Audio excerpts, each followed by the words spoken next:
आप लोगों को मेरी आवाज आ रही है या सरगयूर की आ रही है? प्लीज कंफर्म कीजिएगा। मैम आपकी आपकी आ रही है। अच्छा, सरगयूर प्लीज आप बोलें, क्या बोल रहे थे?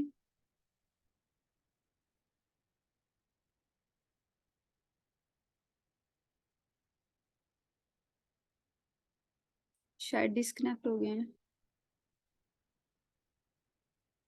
अच्छा, ये जो अभी सर ने हमें सारी बताई है ना स्टैट्यूटरी इंटरप्रिटेशन वाली, तो ये वाली जो लाइन है ना हमारे पास, जिसके ऊपर से हमारी डिस्कशन शुरू हुई थी, ये अगर आप इसको देखेंगे तो ये हमारे पास लिटरल रूल के तहत आएगी कि such objection not so taken shall be deem to have been waived.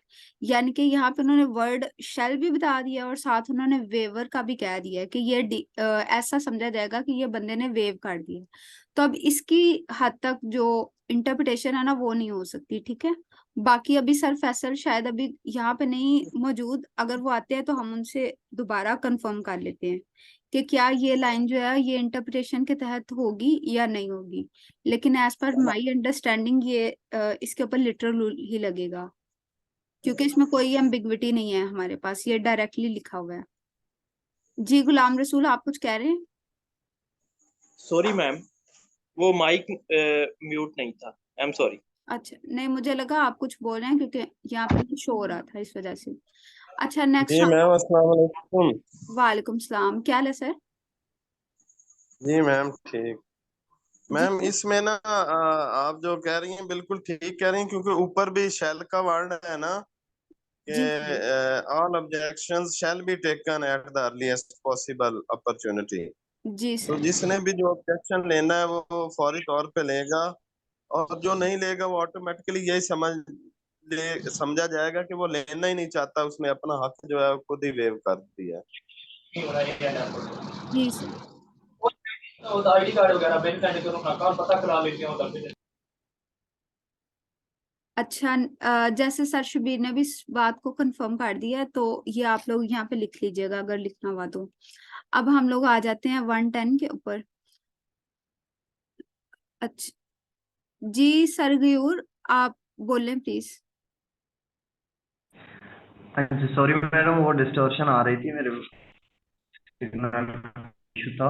जब मैडम मैं पूछना चाह रहा था, ये रूल नंबर जो 13 है इसमें लिखा हुआ है ना कि where issues are settled at or before such such settlement, तो ये मैडम काइंडली थोड़ा एक्सप्लेन कर दें कि where issues are settled at ये कौन सी स्कीम है? सर ये जो फ्रेमिंग ऑफ इशू होती है ना उसी को हम सेटलमेंट ऑफ इशू भी कहते हैं।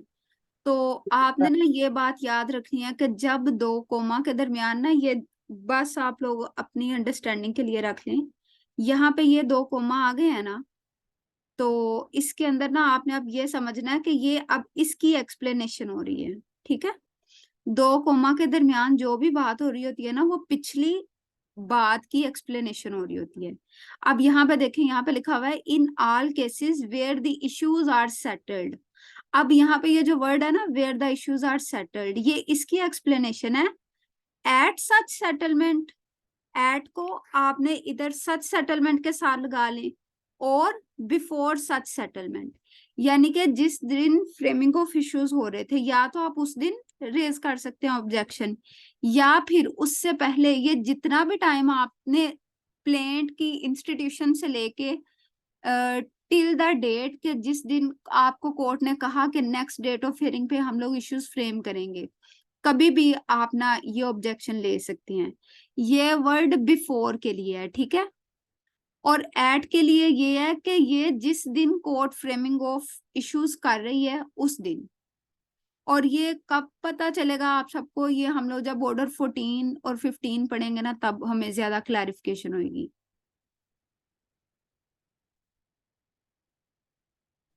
अब नेक्स्ट हम जी लोग, ठीक, थैंक यू मैडम। जी ठीक है।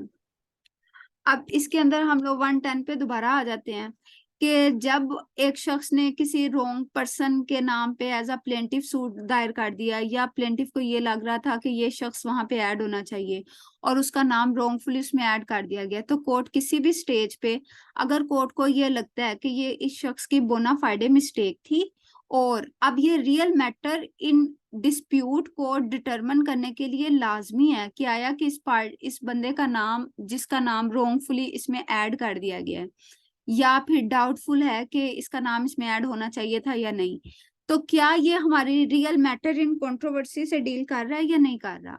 अगर तो इससे डायरेक्टली या इनडायरेक्टली लिंक है और अल्टीमेटली हमारे डिसीजन के ऊपर भी, फैसले के ऊपर, मतलब सॉरी डिसीजन के ऊपर इसने इफेक्ट करना है, तो फिर कोर्ट उसका नाम ऐड कर देगी या डिलीट कर देगी, जो भी कोर्ट को बेहतर लगेगा वहां पे उस टाइम पे।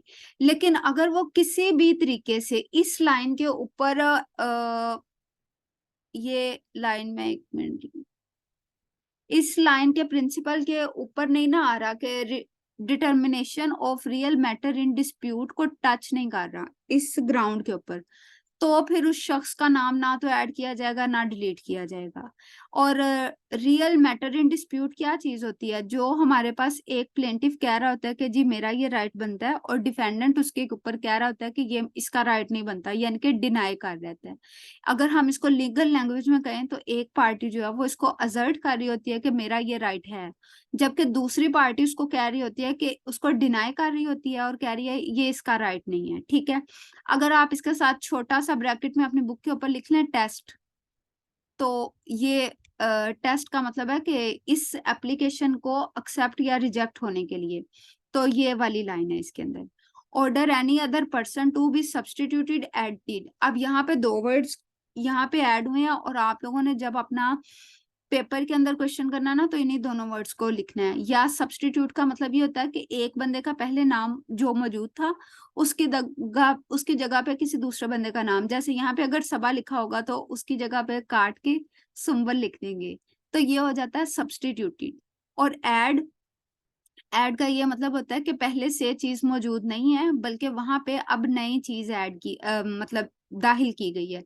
जैसे पहले फलक शेर लिखा होगा और खाली फलक शेर ही लिखा होगा, लेकिन अभी उसके साथ 2-3 नाम और ऐड हो जाएंगे, जैसे अफीफा ऐड हो जाएगा, या फिर उसके साथ आरिफ ऐड हो जाएगा, इस तरीके से करके। ठीक है, कोर्ट में स्ट्राइक आउट और ऐड पार्टीज। अब यहाँ पे पहले में बात हो रही थी प्लेंटिफ्स के हवाले से, अब दूसरे में बात हो रही है पार्टीज के हवाले से। ठीक है, द कोर्ट में at any stage of the proceeding either upon or without the application of either party, यानी कि कोर्ट किसी भी स्टेज ऑफ प्रोसीडिंग के ऊपर, मतलब कि जब सूट चल रहा है ना, किसी भी टाइम के ऊपर कह सकता है, या किसी बंदे ने एप्लीकेशन दी हुई है या बगैर एप्लीकेशन के, and on such terms as may appear to the court to be just, और वो वाली टर्म्स एंड कंडीशन जिसके ऊपर कोर्ट को ये लग रहा है कि अच्छा अगर इस बंदे को इस तरीके से कह दिया जाए तो ऐड कर लेगा।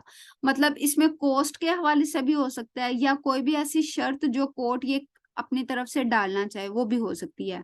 Order that the name of party improperly joined, court ये ऑर्डर करेगी कि इस बंदे का नाम सही तरीके से इसमें ऐड नहीं किया गया, वेदर एज प्लेंटिफ और डिफेंडेंट, ख्वाह वो प्लेंटिफ की तरह ऐड हो या डिफेंडेंट की तरह, बी स्ट्रक आउट, उसका नाम वहां से खारिज कर दिया जाएगा, and the name of any person who are to have been joined, और फिर कोई भी ऐसा शख्स, दूसरा शख्स जिसका नाम वहां पे ऐड होना चाहिए था, उसका नाम वेदर एज प्लेंटिफ और डिफेंडेंट, अब ख्वाह उसका नाम प्लेंटिफ के तौर पे ऐड होना चाहिए था या डिफेंडेंट के नाम पे ऐड होना चाहिए था, और whose presence before the court may be necessary in order to enable the court effectually and completely to adjudicate upon, और ये किस लिए उसकी बंदे की प्रेजेंट जरूरी है, क्योंकि कोर्ट ने अल्टीमेटली इफेक्चुअल और कंप्लीट एडजुडिकेशन के लिए वो वाले तमाम क्वेश्चंस जो उन दोनों पार्टीज के दरमियान मौजूद हैं उस सूट के अंदर,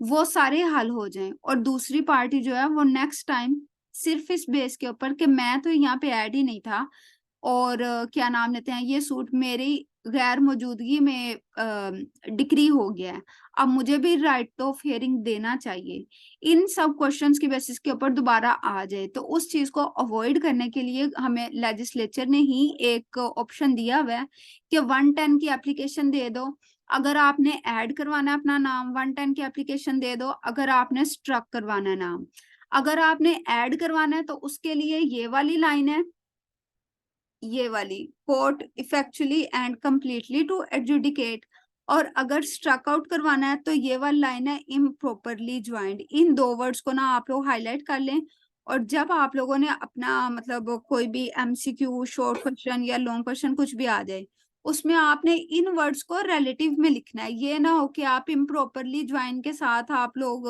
लिख लें एड पार्टी, और उसके अलावा court effectually and completely to adjudicate के साथ लिख लें स्ट्रक आउट।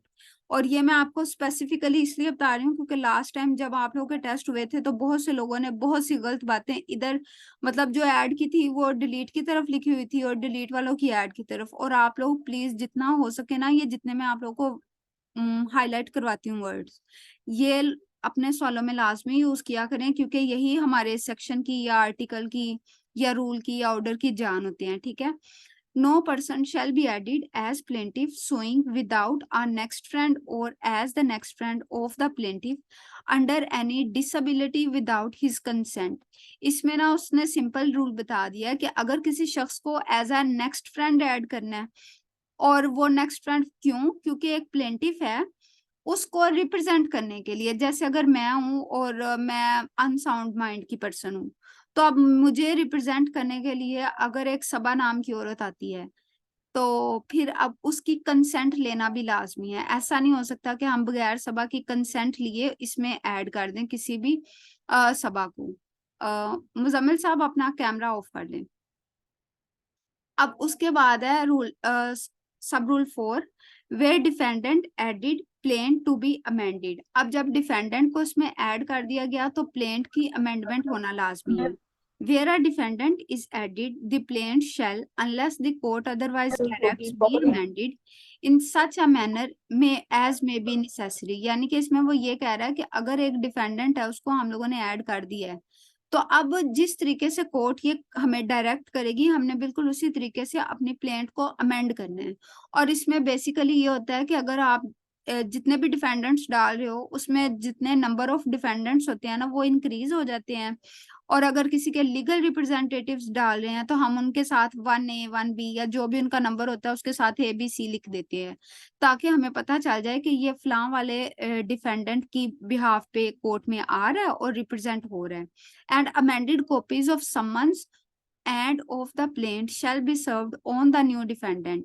और फिर हम लोग क्या करेंगे कि अमेंडेड कॉपीज ऑफ समन्स भी उनके ऊपर सर्व करेंगे, और जो प्लेंट है वो भी हम अमेंडेड ही डिफेंडेंट को फ्राहम करेंगे, ताकि जितने भी उसके खिलाफ क्लेम है ना वो सारे के सारे क्लेम ना उसको पता चल जाए। जैसे अगर एक 3 नंबर पे डिफेंडेंट मौजूद है और उसकी डेथ हो गई है, अब उसके ऊपर जितने भी उसके लीगल रिप्रेजेंटेटिव्स है ना, फर्ज करें उसकी एक वाइफ है और 3 बच्चे हैं, तो ये 3A 3B 3C और 3D इस तरीके से ऐड होंगे। अब जब हमने अमेंडेड प्लेंट लानी है ना, तो यहाँ पे उसका नाम होगा, यहाँ पे बजरिया लीगल वारसान, और ये सबके नाम है। अब जहां जहां पे वहां पे हमारी रिटर्न स्टेट सॉरी प्लेंट के अंदर लिखा होगा ना कि ये मुझे डिफेंडेंट नंबर 3 से क्लेम चाहिए, तो वहां पे ये अंडरस्टूड बात होगी कि ये जितना भी क्लेम मांगा गया ना ये 3A से लेकर D के खिलाफ है। तो अब इन्होंने जब इनके पास अमेंडेड प्लेंट आ जाएगी ना, तो फिर क्या होगा कि ये अपने जितना भी खुद को डिफेंड करेंगे अपनी रिटर्न स्टेटमेंट वगैरह में, तो वो उनके लिए आसानी होगी, क्योंकि अल्टीमेटली उनको ये क्लैरिफिकेशन हो जाएगी कि क्या रिलीफ उनके खिलाफ मांगा गया। आगे and if the court thinks fit on the original defendant. और अगर कोर्ट को ये लगता है कि जो असल डिफेंडेंट वहां पे मौजूद था उसको भी अमेंडेड कॉपीज ऑफ समन्स और प्लेंटिफ्स वगैरह जाना चाहिए, तो उसको भी चली जाएंगी। ठीक है। Subject to provision of limitation act 1908 section 22 of proceedings as against any person added as defendant shall be deemed to have been begin only on the service of summons. अब वो ये कह रहे हैं कि अगर एक शख्स को ऐड किया गया हम लोगों ने किसी सूट के अंदर, तो उसके लिए जो लिमिटेशन पीरियड है ना वो तब ही शुरू होगा जब सर्विस ऑफ समन्स उस शख्स के ऊपर हो जाएगी। और इसका हमें कैसे पता चलेगा? इसका हमें पता चलेगा हमारे ऑर्डर 5 से। यहाँ तक प्लीज कंफर्म कीजिएगा, आप लोगों को समझ आ गई? Yes ma'am. ठीक है। Yes ma'am.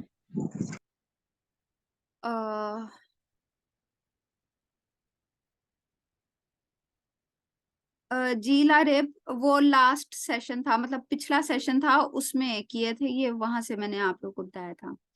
अच्छा, ये सम्मन ये फॉर्म है आप लोगों के पास, अपेंडिक्स बी, इसमें फॉर्म नंबर 5, ये आप लोग ना इसके साथ 110 के साथ लिख लें कि जब भी किसी भी शख्स को नोटिस जाएगा ना 110 का, तो वो ये फॉर्म नंबर 5 की सूरत में जाएगा।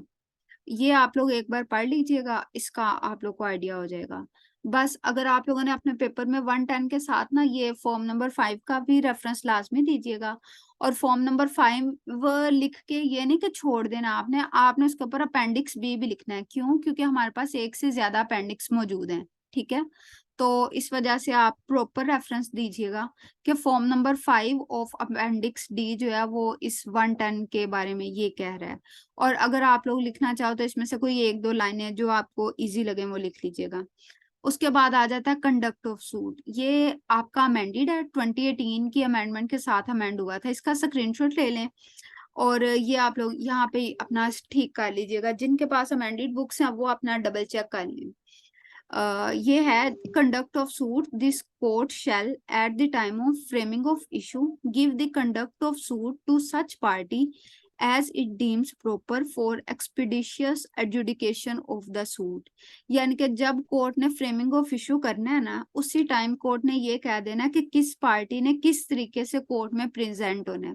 और इसमें मोस्ट प्रोबेबली ये होता है कि ये इस चीज को प्रेजेंट करने के लिए प्लेंटिफ अपने गवाहान लाएगा, इस चीज को प्रेजेंट करने के लिए डिफेंडेंट अपने गवाहान लाएगा। अच्छा, चीज का यहाँ पे मतलब है इश्यूज को प्रूव करने के लिए या जो भी करने के लिए। तो इससे क्या होता है कि आसानी हो जाती है, बातें प्री डिटरमिन्ड होती हैं कि कितना हिस्सा प्लेंटिफ ने कोर्ट में प्रूव करना है और कितना डिफेंडेंट ने करना है। अच्छा, मेरी तरफ ना ये अजानें होने लगी हैं, जरा 5 मिनट रुकिएगा। नेक्स्ट स्टार्ट करते हैं। Appearance of one of several plaintiffs of defendants for others. अच्छा, यहाँ पे अभी तक हम लोगों ने जो पढ़ा है ना वो ये पढ़ा है कि एक से ज्यादा प्लेंटिफ्स भी आ सकते हैं और एक से ज्यादा डिफेंडेंट्स भी आ सकते हैं। बाकी चीजें पढ़ी हैं लेकिन मेनली यहाँ पे ये बात कंसर्न कर रही है रूल 1 और रूल 3, ठीक है। अब ऐसा भी तो हो सकता है ना कि सब जो प्लेंटिफ्स हैं वो कोर्ट में ना अपेयर हो सके, ये सबके सब डिफेंडेंट्स अपेयर ना हो सके, तो अब उसका क्या प्रोसीजर होगा?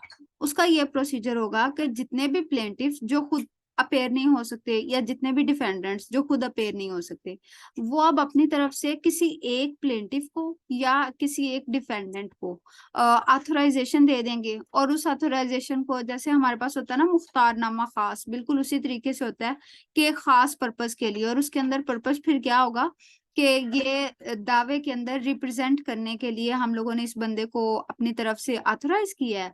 और वो जो मुख्तारनामा खास होगा ना, फिर ये वकालतनामे के साथ लग के हमारी कोर्ट फाइल का हिस्सा बन जाएगा, ठीक है। और नेक्स्ट टाइम पे अब उन सब प्लेंटिफ्स को जिन्होंने उस बंदे को नॉमिनेट किया है या उन सब डिफेंडेंट्स को जिसने उस डिफेंडेंट को नॉमिनेट किया है, उनको कोर्ट में आने की जरूरत नहीं है। और हाँ, जितने भी प्लेंटिफ उस ऑथोराइज्ड प्लेंटिफ ने या ऑथोराइज्ड डिफेंडेंट ने एक्शन लिए होंगे ना, वो यही समझा जाएगा कि ये जितने भी ऑथोराइजिंग पर्सन थे ना उन सबकी कंसेंट उसमें हासिल है, अनटिल और अनलेस कोई फ्रॉड वगैरह ना हुआ हो या मिसरिप्रेजेंटेशन वगैरह ना हो। क्योंकि फ्रॉड और मिसरिप्रेजेंटेशन की बुनियाद के ऊपर हम लोग 12(2) की एप्लीकेशन दे सकते हैं अगर डिक्री आ जाए, और अगर उससे पहले कोर्ट में आना हो तो वो आके खुद ही हम लोग इसको रिवोक कर देते हैं कि भाई ये क्योंकि बंदा जो है हमें सही तरीके से कोर्ट में रिप्रेजेंट नहीं कर रहा, हमारा इंटरेस्ट प्रोटेक्ट नहीं हो रहा, तो हम अब इसकी अथॉरिटी को रिवोक करते हैं कि अब ये हमें रिप्रेजेंट नहीं करेगा बल्कि हम लोग खुद आएंगे, या फिर हम अपनी जगह पे किसी और दूसरे बंदे को नाम सब्स्टिट्यूट कर देते हैं कि वो बंदा आके अब हमें रिप्रेजेंट करेगा। ये बिल्कुल ऐसे ही है जैसे एजेंट्स वगैरह होते हैं, लेकिन हम उसको उधर नहीं लेके जाते क्योंकि वो कॉन्ट्रैक्ट का कॉन्सेप्ट है और ये उस तरीके से नहीं है।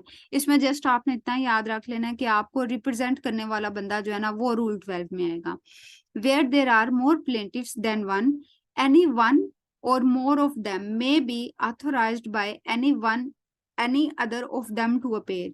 जहाँ पे एक से ज्यादा प्लेंटिफ्स मौजूद हैं, या तो एक या एक से ज्यादा, उनको ऑथोराइज कर दिया जा सकता है कि बाकी सब लोगों के बिहाफ के ऊपर ना वो बंदा कोर्ट में अपेयर हो, प्लीड यानी कि प्लीड वहां पे जो भी कोर्ट में कहना है वो कहे, और act for such other in any proceeding, या फिर किसी भी प्रोसीडिंग में कोई भी एक्ट करना है वो दे। अच्छा, अपेयर का मतलब होता है कि कोर्ट के सामने प्रेजेंट होना। प्लीड का मतलब होता है कोर्ट के सामने कोई भी बात कहना। एक्ट का मतलब होता है कोर्ट के सामने कोई भी काम करना, और इसमें काम ये है कि जैसे किसी वकील को अपॉइंट करना, या फिर कोई रिटर्न चीज सबमिट करवाना, कोई प्लीडिंग का हिस्सा देना, कोई एप्लीकेशन देना, ये सारा कुछ इसमें आता है। And in the like manner where there are more defendants than one, और बिल्कुल इसी तरीके से जहां पे एक से ज्यादा डिफेंडेंट्स मौजूद होंगे, any one of them may be authorized by any other of them to appear, तो उसमें से एक या एक से ज्यादा लोग जो है ना उनको ऑथोराइज कर देंगे वो वाले डिफेंडेंट के भाई तुम हमारी जगह पे रिप्रेजेंट करो हमें। प्लीड और act for such other in any proceeding, या वो अपेयर होगा या फिर वो प्लीड करेगा उसकी बेसिस के ऊपर, या फिर एक्ट करेगा। आपने अब क्या करना है कि इसमें से इन तीनों वर्ड्स को हाईलाइट कर लें, अपेयर को, मैडम प्लीड को और एक्ट मैडम को, और इसके 12 साथ 2 वाली बात बता दें। सॉरी मैडम ये जो 12 2 वाली बात आपने बताई है ना, वो एक दफा इसमें फिर बता दें। वो मैंने ये बताई थी कि अगर किसी भी शख्स ने फ्रॉड या मिस रिप्रेजेंटेशन की बुनियाद पे कोई डिग्री वगैरह हासिल कर ली है, और वो शख्स पहले यहाँ पे ऑथोराइज हुआ था रूल 12 के तहत कि भाई तुम मुझे रिप्रेजेंट कर सकते हो, तो वो जो बंदा है ना जिसके साथ फ्रॉड कमिट हुआ है, जिसके बिहाफ के ऊपर कोर्ट में फ्रॉड कमिट हुआ है, तो वो 12(2) की एप्लीकेशन ला के अगर वो इस चीज को प्रूव कर सके ना कि ये वाकई ही इस बंदे ने फ्रॉड कमिट किया है, तो वो डिग्री और जजमेंट को खत्म करवाया जा सकता है। क्योंकि हमारे पास 12(2) के बेसिक 3 ही बातें हैं ना, फ्रॉड, मिस रिप्रेजेंटेशन और वांट ऑफ ज्यूरिसडिक्शन, तो उसको यहाँ पे लगा सकते हैं। और अगर डिग्री और जजमेंट पास होने से पहले पहले कोई बंदा आ जाए और उसको पता चल जाए कि ये मेरे नाम पे फ्रॉड या मिस रिप्रेजेंटेशन कर रहा है, तो वो उस बंदे की अथॉरिटी को रिवोक कर देगा, या तो इन पर्सन खुद प्रेजेंट होके ये तीनों काम करेगा, अपेयर, प्लीड और एक्ट, या फिर अपने बिहाफ पे किसी दूसरे बंदे को अपॉइंट कर देगा जो उसके बिहाफ पे करेगा। अच्छा, इसके अंदर आप लोग ना रूल 12 के साथ लिख लें ऑर्डर 3। अब नेक्स्ट क्लास में हम लोगों ने ऑर्डर 3 पढ़ना है, तो फिर वहां पे ये कनेक्ट करके देखेंगे कि वो किस तरीके से हमें अपॉइंट करता है या अथोराइज करता है कोई बंदा, ठीक है। तो ये आप लोग फिलहाल यहाँ पे लिख लें, the authority shall be in writing signed by the party giving it and shall be filed in court. वही बात कि ये रिटर्न फॉर्म में होना चाहिए, और जो पार्टी उसको अपॉइंट कर रही है उसके सिग्नेचर्स भी होने चाहिए, और ये फाइल भी कोर्ट में किया जाना चाहिए, यानी कि ये कोर्ट का हिस्सा भी बनाया जाना चाहिए, ठीक है। अब हमारे पास एक लास्ट बच गया 11 12, रूल 8। अब ये रूल 8 लास्ट है इसमें कॉन्सेप्ट। इसके अंदर ना आप छोटा सा कॉन्सेप्ट ये समझ लें कि अगर एक शख्स है और उसके साथ और भी बहुत ज्यादा उसी की बरादरी के शख्स हैं, लोग हैं, अब इन सब लोगों का ना किसी भी प्रॉपर्टी के अंदर या किसी भी चीज के अंदर सेम इंटरेस्ट है, मतलब कि कोई प्रोटेक्टेड राइट मौजूद है, और सबका लीगली लॉफुल तरीके से वहां पे राइट है, तो फिर क्या होगा कि वो सब के सब लोग मिलके ना कोई भी सूट दायर कर सकते हैं या उसको डिफेंड कर सकते हैं। इसकी बहुत अच्छी मिसाल, जो सबसे आम मिसाल है ना, वो हमारे गांव के अंदर जो शामलाट प्रॉपर्टी होती है ना वो है। जैसे आपको पता ही है कि हर गांव के अंदर कोई ना कोई एक स्पेसिफिक जगह, तालाब या कोई भी ऐसी चीज होती है जो एक खास बरादरी के नाम की होती है, या कुआं पुराने जमाने में होता था, या छप्पड़ जिनको हम कहते हैं आम जुबान में, ये सारा कुछ।